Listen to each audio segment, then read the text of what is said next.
Hello student, मैं सनी आप सभी का स्वागत करता हूं आपके अपने चैनल जिसका नाम है इलेक्ट्रिकल रिसर्च एकेडमी। आज के सेशन में पढ़ने वाले हैं वेट स्टोन ब्रिज, जो अधिकतर सवाल पूछे जाते हैं एग्जाम में और इससे क्वेश्चन आप भी आते हैं न्यूमेरिकल। और न्यूमेरिकल किस टाइप का होगा अभी बताएंगे, ठीक है। डायरेक्ट ऐसा नहीं रहेगा तो कुछ इस हिसाब से लगाना पड़ेगा कि इसी का प्रयोग करके लगाना पड़ता है, ठीक है। तो इम्पोर्टेंट है हमारा वेट स्टोन ब्रिज और ये देखते हैं इसे एमसीक्यू भी बनते हैं और नॉर्मल क्वेश्चन भी बनते हैं। तो पहले देखते हैं कि एमसीक्यू क्या होता है वेट स्टोन ब्रिज में, उसको देखते हैं। उससे पहले डायग्राम समझते हैं, ठीक है, कि डायग्राम एक्चुअली होता कैसा है। तुम देखे होगे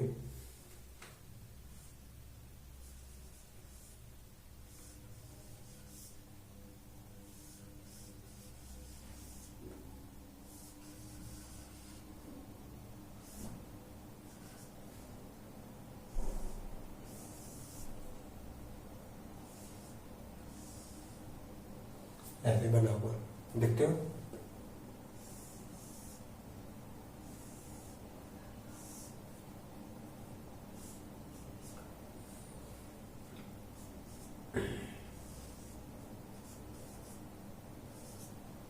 बहुत जगह ऐसा है, तुम डायग्राम बना लिखते होगे ये कैसा बना रहेगा और बहुत सारा झाम लगा रहता है, ठीक है। पहला चीज तो ये पूछता है कि बताओ ये किस चीज का डायग्राम है, तो सर ये गैल्वेनोमीटर का है, ठीक है। इसको ब्रिज इसलिए बनाया क्योंकि 1 2 3 4 एक सेतुनुमा आकार बन जाता है, इसलिए इसको वेट स्टोन सेतु कहते हैं, ठीक है। तो इसके आगे इसमें क्या करना है तो उसको जरूर बताएंगे। मगर आज का ये टॉपिक पसंद आएगा बाबू तो इसको लाइक शेयर और सब्सक्राइब जरूर कर देना, ठीक है। तो देखो एक्चुअली होता क्या है, ये गैल्वेनोमीटर होता है। पहला क्वेश्चन ये कि बताओ कि गैल्वेनोमीटर किस प्रकार का यंत्र है, प्राइमरी इंस्ट्रूमेंट है कि सेकेंडरी यानी प्राथमिक यंत्र है कि द्वितीयक। तो बोलोगे सर ये प्राइमरी इंस्ट्रूमेंट है। क्यों प्राइमरी इंस्ट्रूमेंट है? क्योंकि सर ये एक ऐसा इंस्ट्रूमेंट है जो केवल किसी चीज की उपस्थिति, किसी भी राशि की उपस्थिति दर्शाने के लिए प्रयोग की जाती है। यानी इसमें अगर करंट फ्लो होगा तो केवल इसमें यह बताएगा कि इस परिपथ में करंट फ्लो हो रहा है कि नहीं, या फिर इस शाखा में करंट फ्लो हो रहा है कि नहीं, कितना हो रहा है ये नहीं बताएगा। ये बताने का काम किसका होता है? सेकेंडरी इंस्ट्रूमेंट का होता है, ठीक है। इसको याद रखना, ये प्राथमिक यंत्र में आते हैं। ये 4 प्रतिरोध होते हैं जिसमें P Q R S 4 होते हैं, जिसमें से P हमें क्या होता है? P सर हमें ये ज्ञात प्रतिरोध होता है, यानी इसका मान हमको प्रतिरोध का मान पता होता है।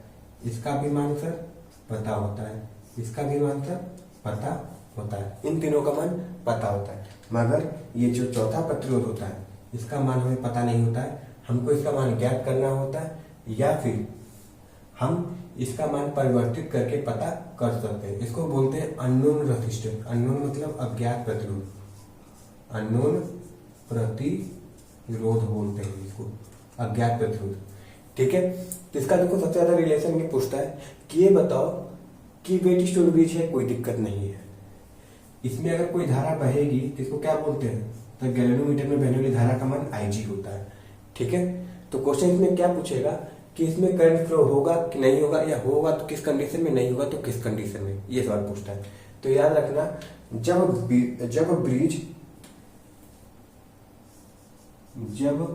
ब्रिज यानी सेतु, जब सेतु, ठीक है, जब सेतु अनबैलेंस होगा,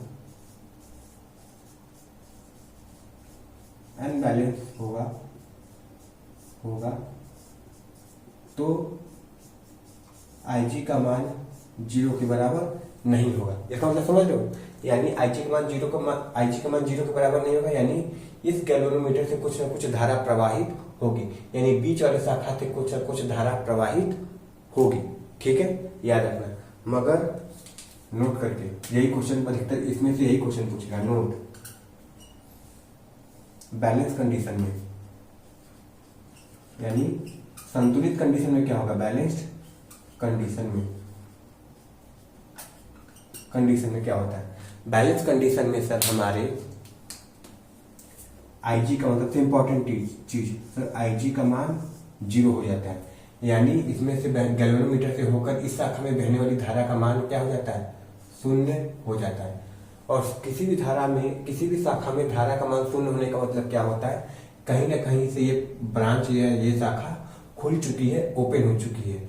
यानी इसको अगर नाम दे दें ए बी सी डी, तो बीडी शाखा में धारा किसके बराबर हो जाती है? शून्य के बराबर हो जाती है। किसके बराबर? सर शून्य के बराबर हो जाती है। ठीक है, किसके बराबर? सर शून्य के बराबर हो जाती है। इस कंडीशन में क्या होता है, याद रखना, इस कंडीशन में हमारा क्या होता है, अच्छा इसमें कोई धारा नहीं बह रही है तो क्या हो जाएगा, हमारे P और Q किस में हो जाएंगे? श्रेणी में हो जाएंगे। और R और S किस में हो जाएंगे? समानांतर में हो जाते हैं। क्योंकि शाखा में कोई धारा नहीं, मतलब इसका कोई महत्व नहीं है। तो P और Q श्रेणी में, R और S किस में हो जाते हैं? समानांतर में हो जाते हैं। तो लिख सकते हैं हम कि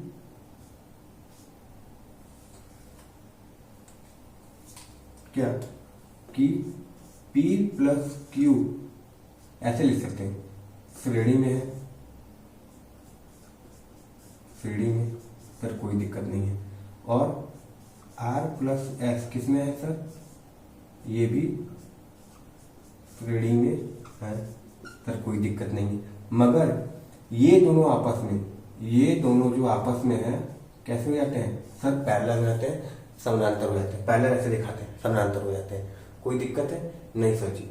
तो इससे जो एकदम इंपॉर्टेंट रिलेशन निकल कर आता है, जो एग्जाम में यही पूछता है, वो क्या होता है कि सर इसमें P बटा Q, ठीक है, P बटा Q किसके बराबर हो जाता है? R बटा S के हो जाता है। यही बहुत ज्यादा पूछा जाता है, ऐसे पूछेगा यही, P बटा Q R बटा S कब होता है? तो सर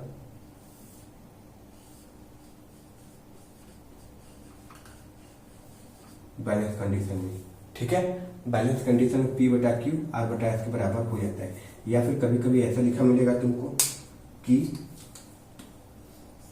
P गुणे S R गुणे Q के, ये दोनों सेम चीज है, कोई अंतर नहीं है। ये दोनों सेम चीज है जी, याद रखना, ये दोनों सर सेम चीज है, कोई अंतर नहीं है।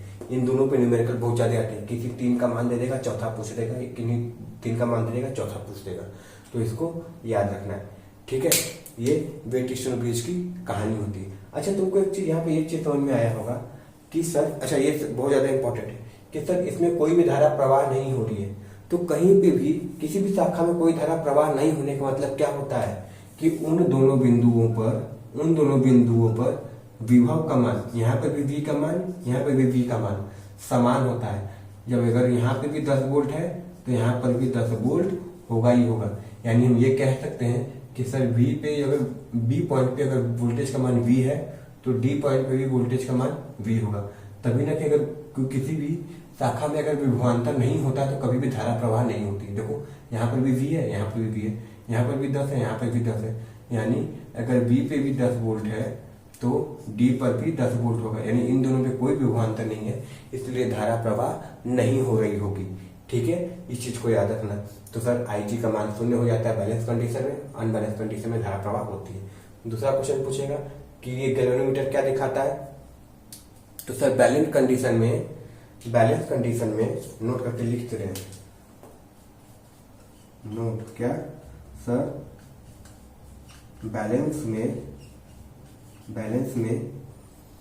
गैल्वेनोमीटर की सुई में कोई डिफ्लेक्शन या विक्षेपण बोलते हैं, विक्षेपण नहीं होता है।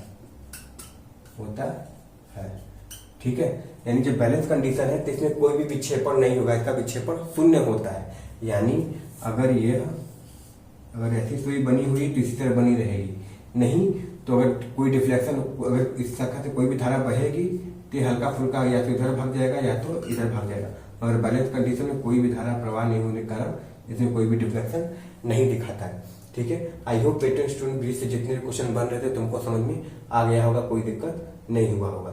ठीक है, याद रखना P और Q सीरीज में हो जाएंगे, R और S सीरीज में हो जाएंगे, मगर ये दोनों आपस में कैसे हो जाएंगे? पैरेलल में हो जाएंगे। यहाँ पे विभवांतर शून्य हो जाएगा। ठीक है, बैलेंस कंडीशन में IG का मान 0 होता है, यानी इस शाखा से कोई करंट फ्लो नहीं होती है। इसका मतलब ये बीच वाली शाखा हमारी क्या हो गई? ओपन सर्किट हो गई। ठीक है, समझ में आया? I hope wet stone bridge तुमको समझ में आ गया होगा। और इससे न्यूमेरिकल कैसे पूछे जाते हैं अब ये देखो, ठीक है। इससे न्यूमेरिकल किस टाइप से पूछे जाते हैं, एक न्यूमेरिकल तो इस वैल्यू को पूछ लेगा, और दूसरा देखो इनडायरेक्ट कैसा न्यूमेरिकल पूछता है, ये देखो। पहला सवाल करके देखते हैं कैसा पूछता है। क्वेश्चन नंबर 1, सोल्यूशन नहीं बताएंगे, हम दिखाएंगे कि देखो इसका यूज इनडायरेक्टली कैसे पूछता है क्वेश्चन। ये क्वेश्चन बहुत बार देखे होंगे तुम्हारे यूथ पब्लिकेशन में भी कुछ इस प्रकार की किताबें में बुक कॉपी में आंसर दिया हुआ है।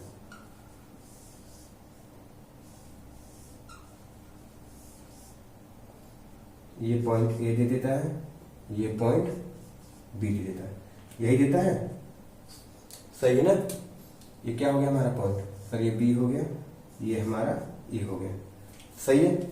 यहाँ पे क्या देता है, आर का मान दे देता है, या 2 3 4 2 भी लिखे, हम लिख देते हैं केवल आर। ये भी आर, ये भी आर, ये भी आर, ये भी आर, ये भी आर। ऐसा क्वेश्चन देखियो यूथ की किताब में होगा तुम्हारे, यही तुम्हारे वेट स्टोन ब्रिज का सवाल है,